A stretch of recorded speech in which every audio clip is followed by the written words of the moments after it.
É, eles vieram na aula. Amém?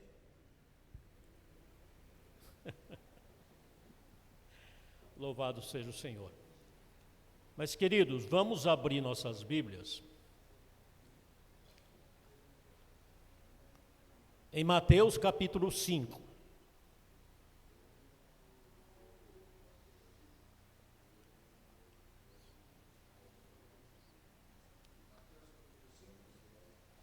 Mateus capítulo 5.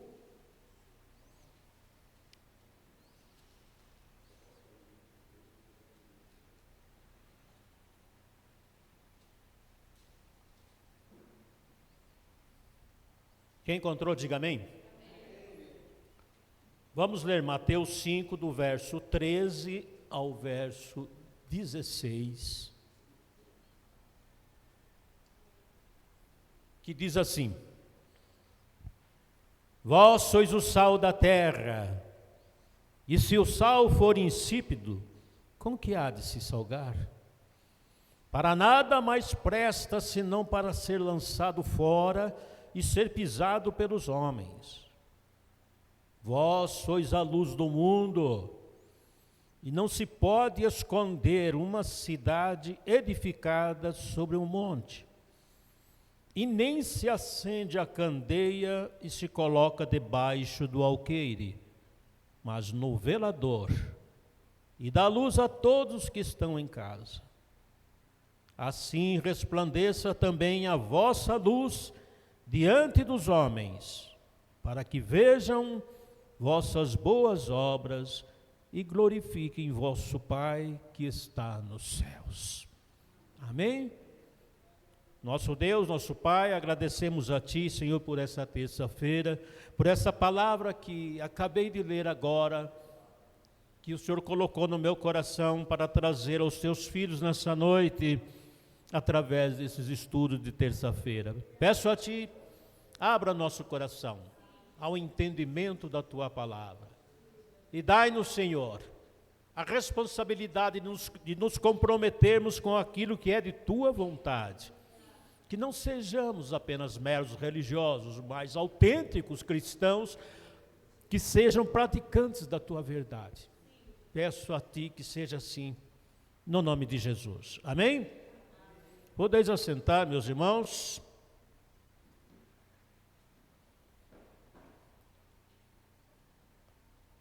Jesus que fala dessa maneira: vocês são o sal da terra e são a luz do mundo.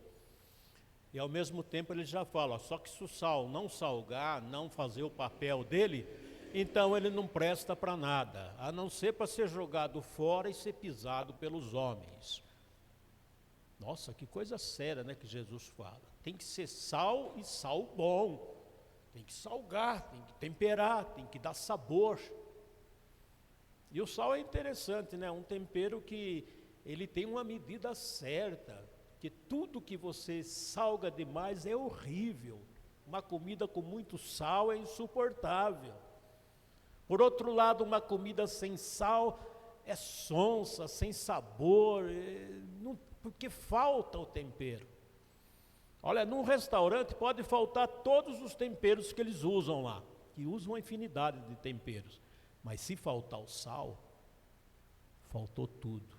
É preferível que falta todos os temperos, mas o sal não deixa de faltar, porque ele é o básico, é ele que dá sabor, e na medida certa, porque demais também ele acaba estragando a comida e o paladar de quem vai comer. Mas ele diz, olha, o sal tem que prestar, tem que ser bom, porque se não for bom, só serve para jogar fora e ser pisado pelos homens. Para mais nada presta. A luz é a mesma coisa, vocês são a luz do mundo. Vocês são a luz do mundo. Aliás, não existe pessoas que acendam uma lâmpada e coloquem no lugar bem baixo, perto do chão, porque não faz sentido, não vai clarear o ambiente, vai clarear o chão. Normalmente se coloca a luz em lugares altos, como aqui, por exemplo, está cheio aqui no alto, por isso que está clarinho aqui, está gostoso. Mas se coloca muito baixo, não vai trazer claridade, não vai trazer nada. Por isso ele quer dizer o que com a gente? Olha, vocês têm que ser luz lá fora,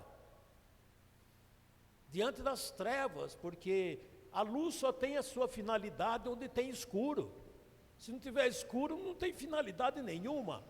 Alguém aqui deixa as luzes de casa acesas durante o dia? Quem aqui deixa? A maior parte não deixa, ninguém deixa. Às vezes acontece no poste ter uma luz acesa durante o dia, mas é esquecimento do pessoal da empresa lá. Não que seja normal, porque luz é feito para escuro. E é isso que Jesus quer que a gente entenda. Vocês têm que ser a luz do mundo, lá fora. Às vezes nós queremos ser luz, mas só onde tem luz. Aí não tem sentido. Aqui mesmo eu tenho certeza que se apagar uma, duas ou três luzes, ainda assim ainda vai ter muita claridade, porque as outras fazem o seu papel. Então, porque a luz na claridade não tem tanta eficiência, mas no escuro é uma maravilha. Aliás, no escuro até um palitinho de fósforo que você acende, ele já dá um clarão, né? Então a gente tem que entender isso aí. O Senhor quer que a gente seja luz do mundo, luz lá fora, de tal maneira que as pessoas se admirem dessa luz e glorifiquem a Deus pelas nossas atitudes, pela maneira de vivermos, de sermos. Hoje não tem muito esse negócio das pessoas admirarem os crentes, né? Antigamente se admirava, sabe? Um crente, quando começava a falar, sempre tinha um ou outro que queria escutar. Podia até não querer se comprometer, mas gostava de escutar. Porque é agradável um crente quando fala da palavra de Deus com sinceridade, tudo, ele passa a iluminar. E ao mesmo tempo, ele passa a ser sal, porque ele vai trazendo sabor na sua palavra, na sua conversa. E o mundo lá fora é uma salada que precisa de sal, senão ela é uma salada sonsa, que não tem sabor. E o nosso papel é trazer sabor a esse mundo, aquela palavra amiga, aquela palavra de consolo, aquela palavra de ensino, aquela palavra de Deus. Por isso a recomendação dele foi essa. Nós falamos na terça-feira passada sobre a questão de muita gente não quer se envolver com o mundo, porque o mundo é do maligno. A Bíblia diz: não ameis o mundo e nem o que há no mundo, e vai usando essas passagens bíblicas para se isolar do mundo. E é um erro tremendo, porque Jesus não quis isolar ninguém do mundo, pelo contrário, Ele quer que nós nos envolvamos com o mundo para trazer a eles a luz e o sal, o sabor, conquistar. Poxa, se Deus amou o mundo, como nós podemos rejeitar o mundo? O que a Bíblia nos ensina é não cair nas concupiscências pecaminosas do mundo, mas não se afastar do mundo. Inclusive Jesus até orou a Deus dizendo: Pai, livra-os desse mundo, de todo esse mal, mas não retire eles do mundo. A oração de Jesus foi essa. Se o mundo fosse tão mal do jeito que a gente vê muitas vezes, jamais Jesus diria para a gente ser luz do mundo.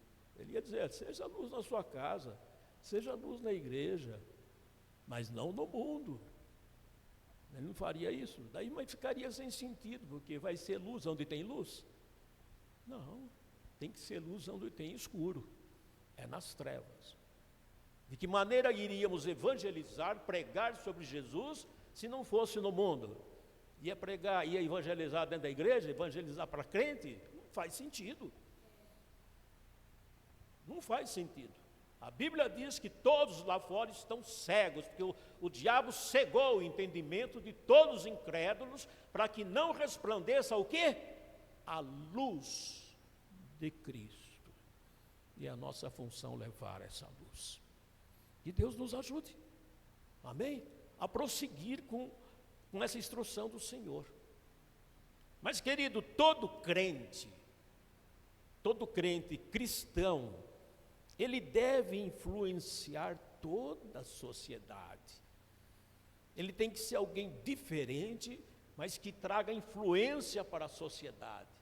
A sociedade tem que olhar para o crente e ver que ele é diferente, que ele é uma pessoa agradável, que ele é uma pessoa sábia, porque quem é filho de Deus é sábio, só fala a verdade, tem o Espírito Santo que o capacita. Então ele tem que trazer essa influência, a prática do bem com o testemunho da sua própria vida. Não é só falar, mas ele tem que demonstrar isso na vida dele, prática, porque o povo quer ver isso. Ele é diferente mesmo? Como é que é a vida dele? E assim vai analisando, porque só palavras também não adianta, tem que ter testemunho de vida. Amém? Tendo sempre o cuidado de ir para o mundo, mas não se envolver com o pecado do mundo, com as concupiscências do mundo, porque nós somos santos.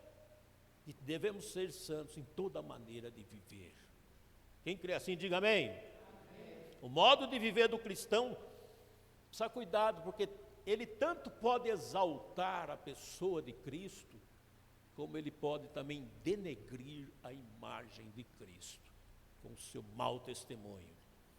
Então, precisa muito cuidado. Ou é crente de verdade, ou é um mentiroso, passando-se por crente.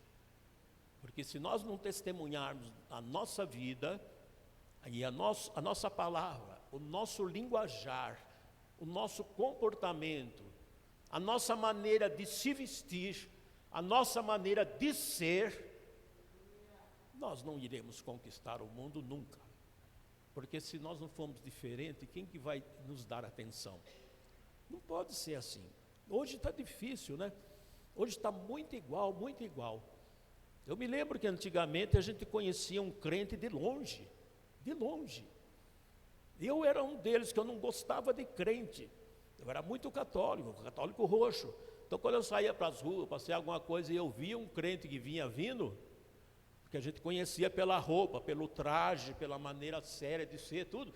Eu já me afastava para outra rua ou ia para outra calçada, porque eu morria de medo que ele viesse me dar um santinho e quisesse falar alguma coisa da Bíblia. Eu falei, para me escapar desse cara não vai ser fácil, porque crente e tal. E eu fugia.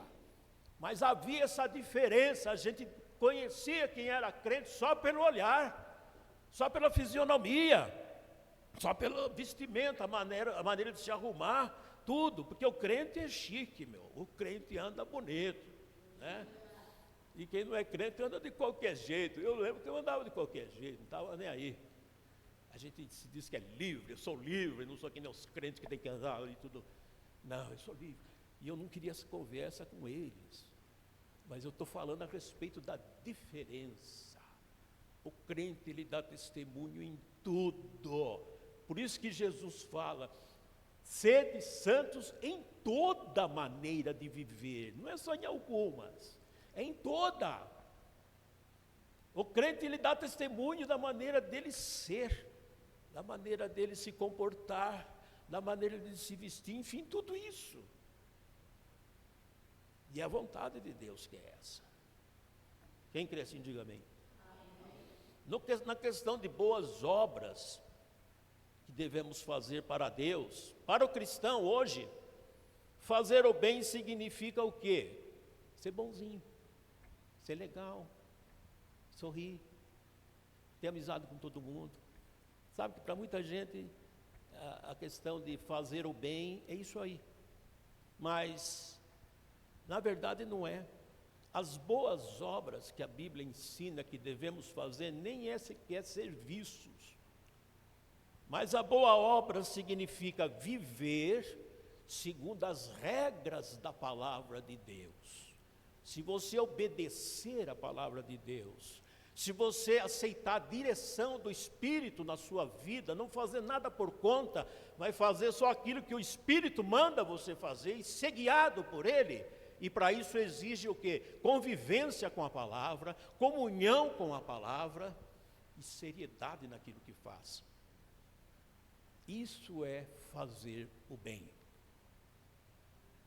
Quando a Bíblia diz que nós devemos ser zelosos do bem, está dizendo, seja zeloso da palavra de Deus. Zele por aquilo que Deus fala com você através da palavra. Zele pelas mensagens que Deus manda para você através dos cultos. Zele para obedecer, santificar a sua vida, porque isso é as boas obras que Deus pede. Porque tem pessoas que acham que fazer boas obras é fazer caridade, é trazer o quilo, trazer essas coisas. Essas coisas são boas e fazem parte, mas não foi isso que Deus quis dizer na questão de obras. Amém? Abra comigo, 1 Pedro capítulo 3.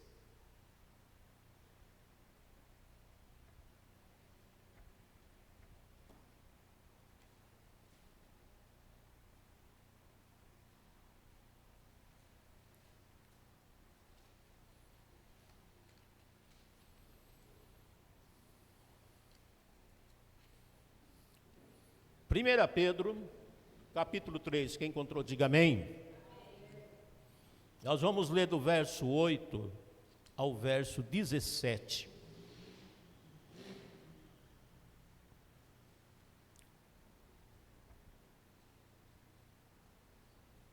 Amém? 1 Pedro 3, do verso 8 ao 17, diz assim: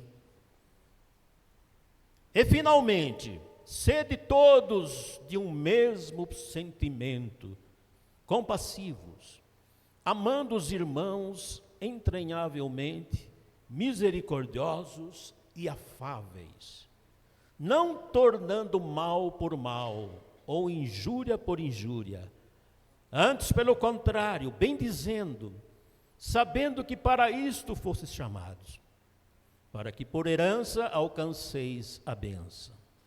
Porque quem quer amar a vida e ver os dias bons, refreie sua língua do mal, e os seus lábios não falem engano. Aparte-se do mal, faça o bem, busque a paz e siga. Porque os olhos do Senhor estão sobre os justos, e os seus ouvidos atentos às suas orações. Mas o rosto do Senhor é contra os que fazem males. E qual é aquele que vos fará mal, se fordes zelosos do bem? Mas também se padecerdes, por amor da justiça, sois bem-aventurados, e não temais, com medo deles, e nem vos turbeis. Antes, santificai a Cristo como Senhor em vosso coração, e estais sempre preparados para responder com mansidão e temor a qualquer que vos pedir a razão da esperança que há em vós. Tendo uma boa consciência, para que naquilo em que falam mal de vós, como de malfeitores, fiquem confundidos os que blasfemam do vosso bom procedimento em Cristo. Porque melhor que padeçais, fazendo o bem, se é a vontade de Deus assim o quer, do que fazendo o mal. Amém? Esse é o procedimento que Deus espera de nós, crentes, cristãos, que viva desta maneira. E normalmente a gente vive mais lá fora do que dentro da igreja, não é? Dentro da igreja é pouco tempo que a gente fica aqui, mas lá fora, contando a nossa casa e também lá fora, o trabalho, o lazer, o convívio com todo mundo, convivemos mais com pessoas do mundo do que com a própria igreja. Vocês vão de convir comigo isso. Os irmãos a gente costuma ver mais nos dias de culto, fora disso quase não se vê, porque um trabalha outro, vai para outro lugar, um mora longe, mas o mundo não, o mundo está na nossa cara. Saiu da porta de casa, você já está no mundo, é vizinho, é colegas de trabalho e tudo mais, você tem mais contato com o mundo que com os próprios irmãos. Por isso, né, a gente tem que zelar pelo comportamento, pelo testemunho que temos que ter diante dessas pessoas. E um dos segredos que Deus fala aqui para a gente é que, se a gente quiser amar a nossa vida e ver dias bons na nossa vida, a primeira coisa que tem que fazer é refrear a nossa língua. Cuidado com a língua, porque a língua é perigosa. Se nós não santificarmos a nossa língua, a gente só fala bobagem, a gente só fala piadas, a gente só brinca, a gente não leva muitas coisas a sério. Tudo é motivo para fazer rir, tudo é motivo para alegrar. Achamos que alegria é isso, é fazer rir. E Deus fala, se você ama a tua vida, toma cuidado com a tua língua. Trate de colocar um freio nela, não deixe ela solta, porque ela é venenosa. O poder da vida e da morte está na língua. Cuidado. Santo, principalmente como nós que somos crentes, tem que vigiar nessa área. Cuidado com fofocas, cuidado com críticas, cuidado com rodinhas que só sabem falar mal dos outros, só sabe criticar, critica governo, critica prefeito, critica a situação de todas as coisas. Vai num departamento resolver qualquer problema, seja na prefeitura, seja onde for, sai de lá reclamando, não fui com a cara daquela pessoa que me atendeu. Você viu que pessoa grossa? Você viu que pessoa não sei o quê? Ah, não volto mais ali. Ah, não sei o quê. É cheio disso. A gente quer botar defeito em tudo. Só nós somos perfeitos. E temos autoridade para fazer isso. Se você ama a tua vida e quer ver dias bons, quer ver prosperidade, quer ver a paz, quer ver alguma coisa de bom na sua vida, aprenda a refrear a sua língua, pare com isso, porque muito sofrimento a gente tem, porque é colheita daquilo que semeamos com as nossas línguas. Que Deus nos ajude. Queridos, não fiquem assustados, porque o nosso estudo é um estudo doutrinário, é um culto de doutrina. Então aqui se fala aquilo que deve ser feito, ser falado. Amém? Quem não gosta de culto de doutrina, não vem. Agora, quem gosta e deseja aprender, venha, porque aqui é o lugar certo. Amém?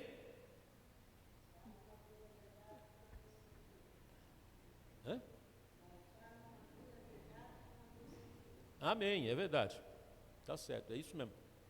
Mas, queridos,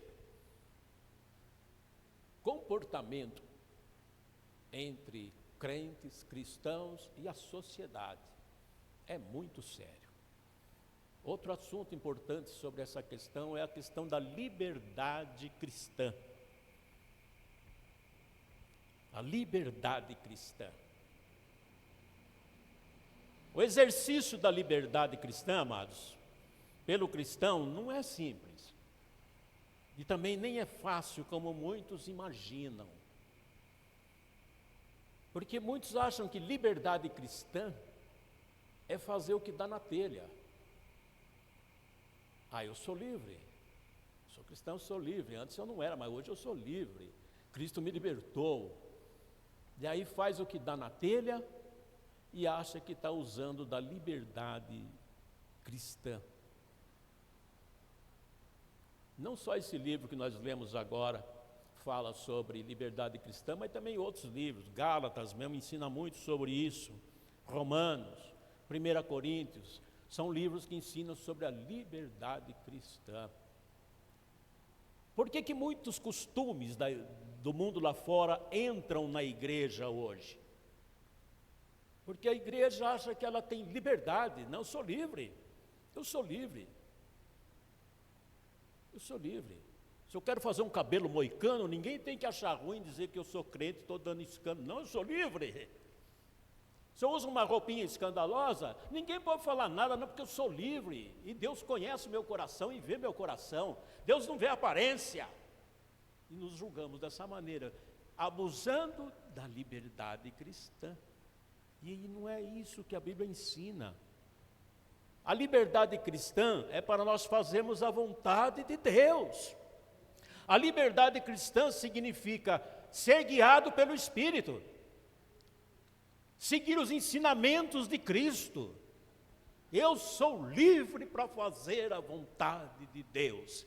Ninguém pode me proibir de fazer a vontade de Deus. Ninguém me pode proibir de eu ser guiado pelo Espírito Santo, porque eu sou livre. Essa é a liberdade cristã que a Bíblia ensina, e não fazer o que dá na cabeça dizendo, eu sou livre, então eu posso fazer o que quero. Não é bem assim, não. O crente cristão não pode fazer o que quer, não. Ele tem que sempre buscar a orientação de Deus sobre tudo que ele vai fazer, porque ele pode errar. E ele é carne. Devemos andar em espírito, mas ainda temos a carne. Não vai fazendo o que dá na telha e dizendo que Deus vai abençoar. Deus não vai lhe abençoar coisa nenhuma. Se você estiver fazendo coisas que é contra a vontade de Deus, fica ruim. Você vê as igrejas, muitas igrejas, uns tempos atrás, aí começaram a colocar jogo de luz nos púlpitos, né? E uma série de coisas. Usar pulseirinha, usar fita na cabeça e tal, não sei o quê, porque o mundo faz isso. Os shows aí fora faz isso. E começaram a trazer para dentro da casa de Deus também. E se você fala alguma coisa, eles falam, eu sou livre, amado. Eu sou livre, Deus conhece meu coração, e eu estou fazendo isso aqui para Jesus. Mas Ele mandou você fazer isso? Really? Onde é que está na Bíblia que Ele mandou fazer isso? O Espírito Santo foi que te orientou a fazer isso? Não, eu acho. Você só acha, então é diferente. Então é responsabilidade tua, você vai ter que responder diante de Deus isso aí. Porque você tem que ser testemunha de Cristo aqui na terra em toda maneira de ser. E não é seguindo o que dá na sua telha, fazer o que dá na cabeça e se julgando que você é livre, porque Jesus te libertou. Não é bem por aí. Amém?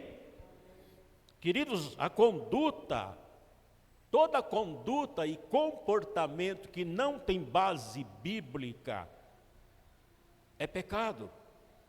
Não é outra coisa senão anarquia, que muitas vezes é feito dentro da obra de Deus. Dentro da obra de Deus. E o duro que você faz um negócio bem avivado, assim, bem cheio de coisa, lota. Agora, quando você faz uma coisa mais simples, mais séria, não vem ninguém. E o povo está tão acostumado com shows, está tão acostumado com barulho, com tanta coisa, que para ele aquele que é simples não serve. Não serve. Vai ter um evento assim, opa, vamos todo mundo lá, vai vir fulano de tal, hein? Fiquei sabendo que fulano de tal vai estar lá. Não, nós não podemos perder sempre, eu conheço o trabalho daquela, é coisa fora de série. Tudo bem, agora vai ter um outro culto, é o diácono fulano de tal que vai pregar. Eu não sei se eu vou não, se der eu vou. Acepção. Tudo essas coisas por quê? A liberdade cristã, que julga que é fazer o que dá na telha. Deus vê tudo isso. E Deus nos ajude. Abra comigo, 2 Pedro, capítulo 2.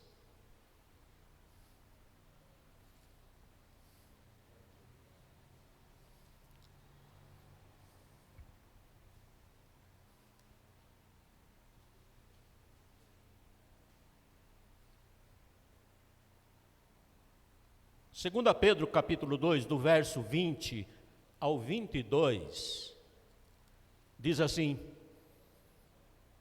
porquanto, se depois de terem escapado das corrupções do mundo, pelo conhecimento do Senhor e Salvador Jesus Cristo, forem outra vez envolvidos nelas e vencidos, tornou-se-lhe o último estado pior do que o primeiro.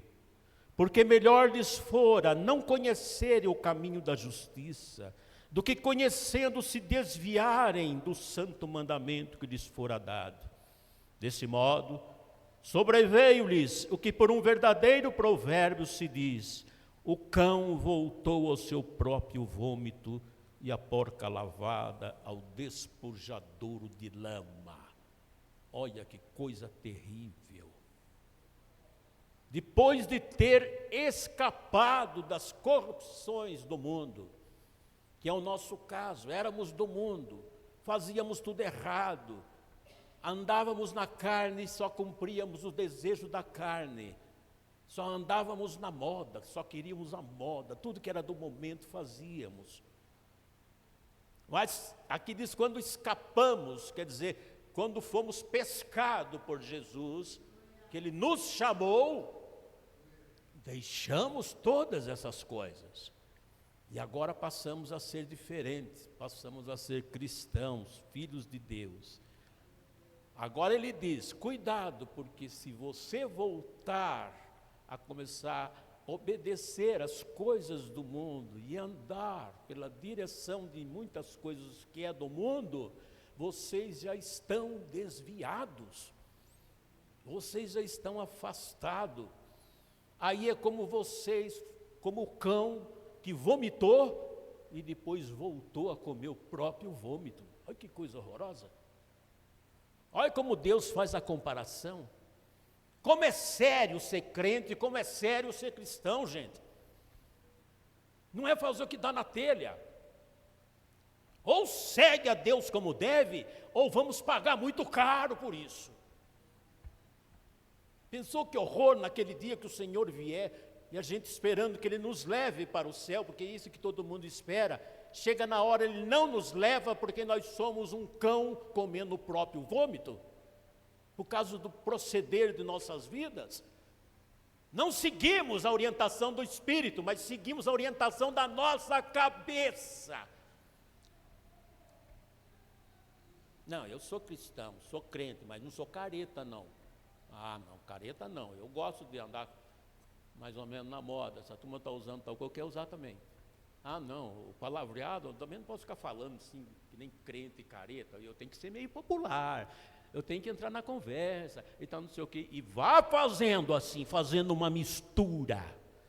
Aí você não é um cristão puro, você é um cristão misturado. E tudo que é misturado perde o valor. Perde o valor. Que Deus nos ajude. Que Deus nos ajude.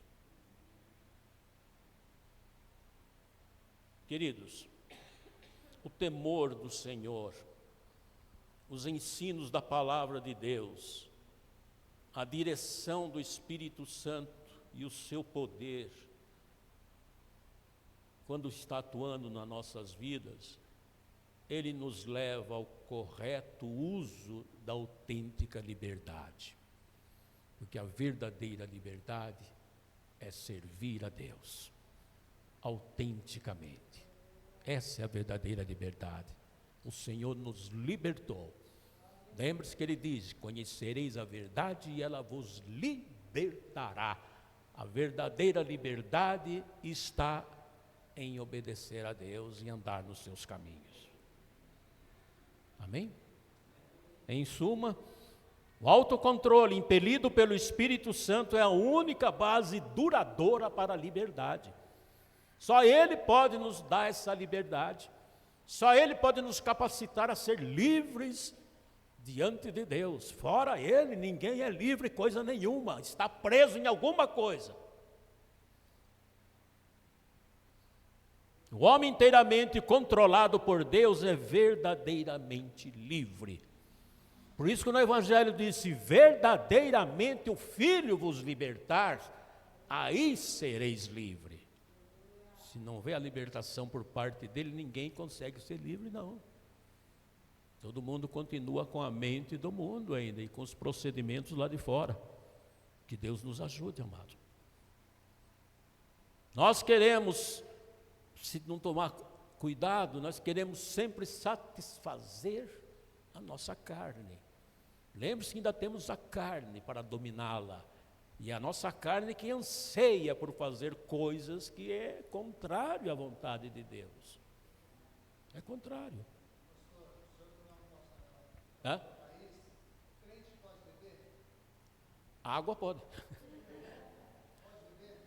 Olha, a Bíblia não proíbe. Você não vai encontrar na Bíblia coisas que proíbem a beber. Né? E tem vários versículos sobre isso. Mas por outro lado, nós não bebemos. Por quê? Como diz a Bíblia também, basta um pouco de fermento para levedar toda a massa. Eu falei para um pastor assim, a gente não bebe, você não pode fazer isso. Posso. Porque se você se fizer, Deus tira a gente do mundo. Não posso encher a lata, uma batidinha não tem nada. Falou para mim, se uma batidinha não pega nada. Como que pega, irmão? Aí chegou e estava no carro e falou assim, nunca mais volta nesse lugar. Eu falei assim, que por que não fez isso na turma aí? Aí sabe o que eu pastor? 26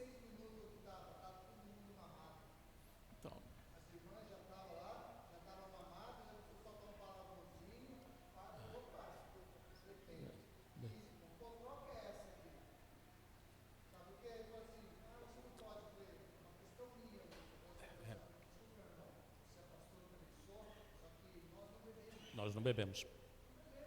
Então, existem vários motivos para não se beber.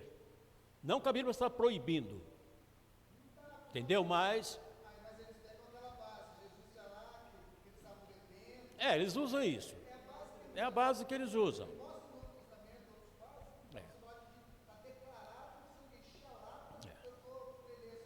A turma fala, esse negócio de Jesus fez um milagre, multiplicou o vinho, tal, não sei o quê. Isso aconteceu mesmo. Mas, só que esquece de um detalhe. Esquece de um detalhe. Jesus estava vivendo ainda a época da lei. Porque ele veio para cumprir a lei. Porque o tempo da graça começou em Atos dos Apóstolos. Aí que foi inaugurada a Igreja da Graça, que nós pertencemos. Aí que nós passamos a ver a questão da bebida de outra forma. Mas até Jesus ainda estava na lei. E pela lei, o vinho era a alegria dos homens, como diz o texto, o significado. Então, ainda era válido. Por isso teve a festa, teve o vinho. Porque até então, o Espírito Santo não tinha sido derramado. Quando o Espírito Santo foi derramado em Pentecostes, tudo mudou sobre essa questão. Mas como não lê, e não estuda, e não verifica, ele fala bobagem. Ah, mas Jesus multiplicou vinho. E daí? Ele estava na época da lei, mas não estava no tempo da graça. O tempo da graça mudou as coisas. Mudou muito. Se eu for falar tudo que mudou no Novo Testamento, vocês vão ficar bobo aqui. Que tem muita coisa que nós fazemos ainda que faz parte da lei e não precisava fazer, mas fazemos. Mas só que não vamos entrar nesse âmbito agora, porque não faz parte do estudo. Aí vem aquela, mas Paulo mandou Timóteo beber um pouquinho de água com vinho lá, por causa das suas frequentes enfermidades, mandou ele tomar vinho. Então tem esses detalhes. Só que Paulo mandou tomar um pouquinho de água com vinho, que era uma receita. Agora manda a pessoa beber água com vinho. Daí você estraga o vinho, pôr água no vinho. Não, ele quer o vinho puro mesmo, né? Então as pessoas não lê, gente, não estuda, não crê e não quer nem saber da verdade. Ele quer justificar ele fazendo o erro, só isso. Então tem tudo esse negócio. E a questão do pouquinho também, um pouquinho de vinho, não quer dizer nada. Porque o pouquinho para uns é esqui, mas para outros já é meio copo, é um pouquinho. Para outro é um copo, porque eu gosto de beber 3 copos de vinho, mas eu vou beber um copo só, que é um pouquinho.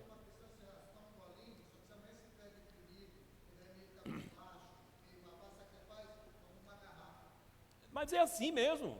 Eu cheguei na casa do crente, pastor, tinha uma garrafa de cerveja, eles iam me enfiar a cara perto de mim. Eu abri a geladeira, ele esqueceu que na geladeira tinha lá a latona de cerveja. Uma latona. Pois é um negócio estranho, né? E outra, aquela questão de um abismo chama outro abismo. Você toma um golinho só, não adianta. Uma hora você vai querer aumentar esse pouquinho. Quando vê, está bebendo a garrafa.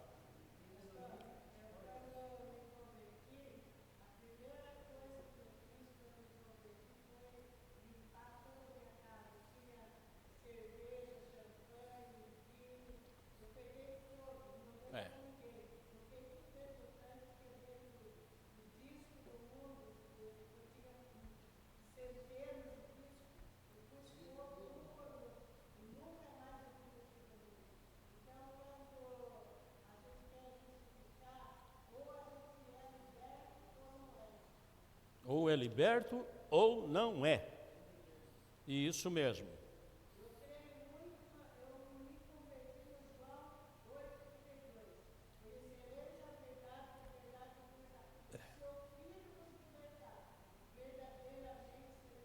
Amém. Mas, querido, o crente cristão, ele deve ser identificado pela sua maneira de ser, pela sua maneira de se comportar. Portanto, o uso da língua é muito importante, saber educá-la, saber usá-la. A questão de vestimenta, de saber como se arrume, não dê escândalo, conforme a roupa que usa, né? Atitudes, a sua maneira de agir, de responder, não pode ser grosseiro, tem que ser bem educado, mansidão, ter equilíbrio, saber ter equilíbrio, não se desesperar facilmente com os problemas, enfim, ser sal da terra e luz do mundo, trazer tempero, sabor e iluminação das boas obras. Amém? Abra comigo, Lucas 14.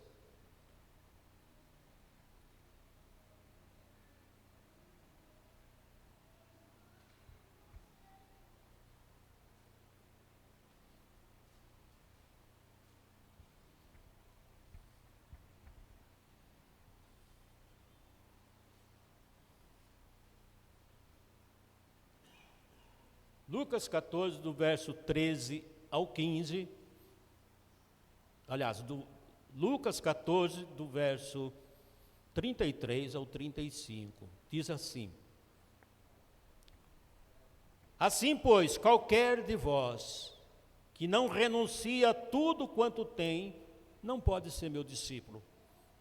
Porque bom é o sal, mas se ele degenerar, com que se adubará? Nem presta para a terra, nem para o monturo, pelo contrário, lançam-se fora. Quem tem ouvidos, ouça o que o Espírito diz à igreja, enfim. Amém? Então, muito cuidado. Tem que ser sal. Sempre saber a medida certa de colocar o sal. Quem crê assim, diga amém. Queridos, vida cristã é algo muito sério. Ser crente é fácil, mas ser cristão não é fácil. Ser crente é até quem diga que até o diabo é, né? Porque não basta ser crente. Crente é crer. E o diabo crê, mas ele não obedece. O diabo não é cristão. Amém? 1 Coríntios, capítulo 10.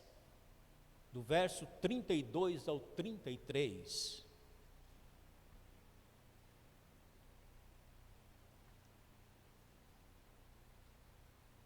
Diz assim, 1 Coríntios 10, 32 e 33.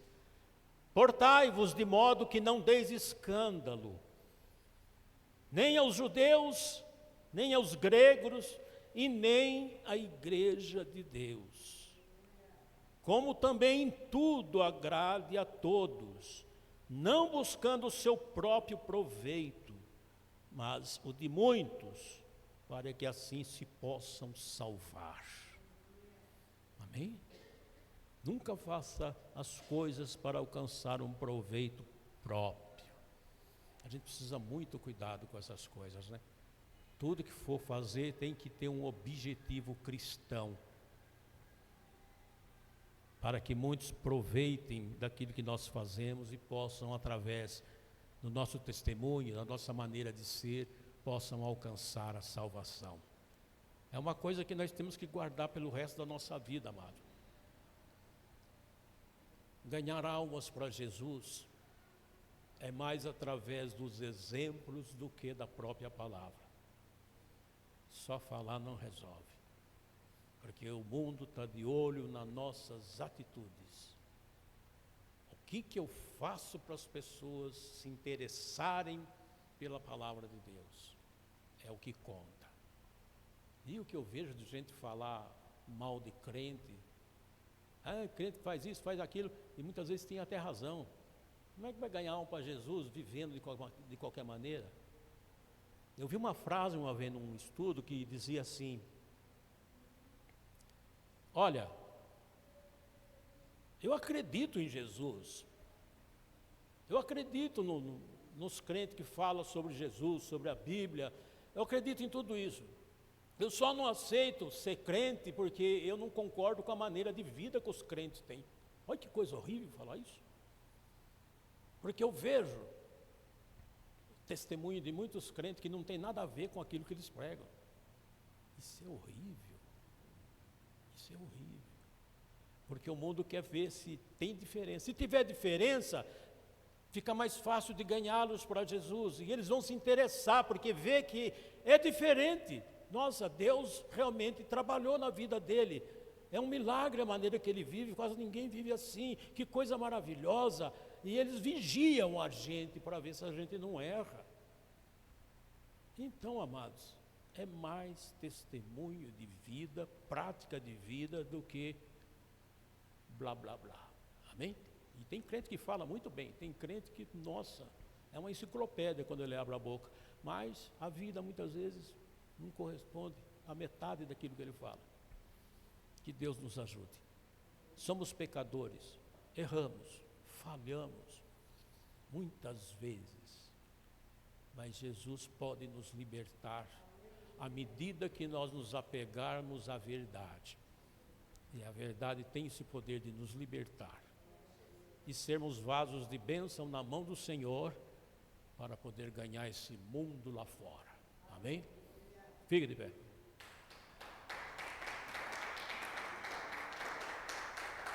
Aleluia. Que o amor de Deus e a paz de nosso Senhor Jesus Cristo